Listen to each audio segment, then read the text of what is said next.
बिस्मिल्लाहिर्रहमानिर्रहीम। अस्सलामुअलैकुम। Welcome to student physics chapter 16 alternating current. Objective 21 के अंदर पूछा है dimensions of RC match with. RC की डायमेंशन किसके साथ मैच करती है। जैसे कि सोल्यूशन के अंदर मौजूद है RC is equal to time. जैसे हम म्यूचुअल इंडक्टेंस एल और रेजिस्टेंस आर की डायमेंशन पुट करते हैं और इनको कैलकुलेट करते हैं तो L is equal to R बराबर आता है टाइम के। तो हम कह सकते हैं R C is equal to L R. Option D is correct answer. Objective 22 के अंदर पूछा है the power factor in wattless current is. Wattless current के अंदर पावर फैक्टर की वैल्यू क्या होगी। ज़ीरो होगी, 1/2 होगी, 1 होगी या इन्फिनाइट होगी। जैसे कि सोल्यूशन के अंदर मौजूद है pure inductive and pure capacitive circuit को हम वाटलेस कहते हैं क्योंकि इसके दरमियान करंट और वोल्टेज के दरमियान एंगल 90 डिग्री होता है और पावर फैक्टर काज थीटा को रिप्रेजेंट करता है। जैसे हम थीटा की वैल्यू पुट करते हैं तो हमारे पास पावर फैक्टर का आंसर 0 आता है। Option A is correct answer. Objective 23 के अंदर पूछा electromagnetic waves do not transport any. Electromagnetic waves किस चीज़ को ट्रांसपोर्ट नहीं करती। एनर्जी, चार्ज, मोमेंटम या इंफॉर्मेशन। जैसा कि सोल्यूशन के अंदर मौजूद है इलेक्ट्रोमैग्नेटिक वेव्स एनर्जी को लाइट की शक्ल में और मोमेंटम यानी पार्टिकल को फोटो इलेक्ट्रिक इफेक्ट के ज़रिए और इंफॉर्मेशन को रेडियो वेव्स के ज़रिए ट्रांसपोर्ट करती हैं, लेकिन चार्ज को एक जगह से दूसरी जगह मूव नहीं करती। Option B is correct answer. Objective 24 के अंदर पूछा है कि हमारे पास एक प्योर इंडक्टिव सर्किट है, उसके अंदर एवरेज पावर डेसिपेशन की वैल्यू क्या होगी। जैसे कि सोल्यूशन के अंदर मौजूद है pure inductive and pure capacitive circuit के दरमियान जो एंगल होता है वो 90 डिग्री होता है, तो जो पावर डेसिपेशन होगी वो ज़ीरो होगी। अगर हम इसकी एवरेज भी निकालें तो average power dissipation is zero. Option D is correct answer. Objective 25 के अंदर पूछा है कि हमारे पास एक LCR सर्किट है जिसके अंदर हम कैपेसिटिव की वैल्यू ऑफ C से 4C कर देते हैं और उसकी रेजोनेंस फ्रीक्वेंसी सेम रहती है, तो इंडक्टेंस L के ऊपर क्या फ़र्क पड़ेगा। 4L हो जाएगा, 2L, L/2 या L/4 हो जाएगा। जैसे कि सोल्यूशन के अंदर मौजूद है F is equal to 1/2π/LC under root. जैसे हम इसको कैलकुलेट करते हैं तो हमारे पास इंडक्टेंस की न्यू वैल्यू आती है L prime is equal to L/4। Option D is correct answer. Objective 26 के अंदर पूछा है कि हमारे पास इक्वेशन है I is equal to I naught sine omega t. इसके अंदर एम्पलीट्यूड, करंट और फ्रीक्वेंसी की वैल्यू क्या होगी। जैसे कि सोल्यूशन के अंदर मौजूद है I is equal to I naught sine omega t. I naught current amplitude को रिप्रेजेंट करता है, omega is equal to 2πf, f is equal to ओमेगा/2π। Option C is correct answer. Objective 27 के अंदर पूछा है the value of R/Z is equal to sine theta, cos theta, tan theta and cot theta. जैसे कि solution के अंदर मौजूद है according to RLC vector diagram, तो हमारे पास जो cos थीटा है वो रिप्रेजेंट करता है R/Z को। Option B is correct answer. Objective 28 के अंदर पूछा है कि हमारे पास एक रजिस्टर है, उसके अंदर से हम अल्टरनेटिंग करंट की RMS वैल्यू 10 एम्पेयर पास करवाते हैं जिसकी वजह से हीट प्रोड्यूस होती है। सेम हीट हासिल करने के लिए हम डायरेक्ट करंट की कितनी वैल्यू उसके अंदर से पास करवाएंगे। जैसे कि सोल्यूशन के अंदर मौजूद है RMS वैल्यू अल्टरनेटिंग करंट की इक्वल होती है DC करंट के, तो सेम एम्पेयर पास करवाने से हम सेम हीट हासिल कर सकते हैं। Option B is correct answer.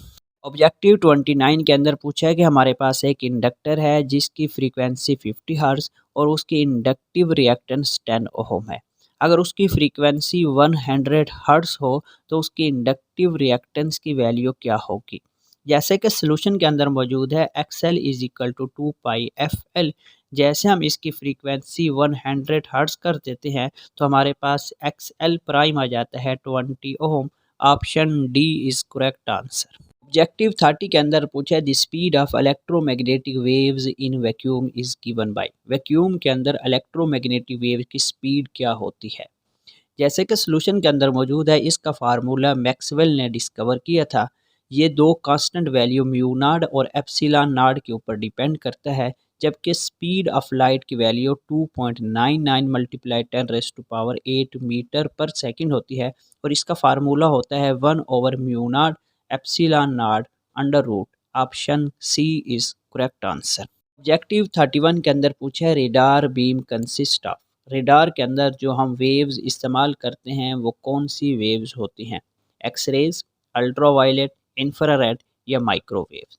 जैसे कि सोल्यूशन के अंदर मौजूद है रेडार के अंदर हम माइक्रोवेव्स इस्तेमाल करते हैं क्योंकि माइक्रोवेव की वेवलेंथ लार्ज होती है, ये लार्ज डिस्टेंस तक ट्रैवल कर सकती हैं। Option D is correct answer.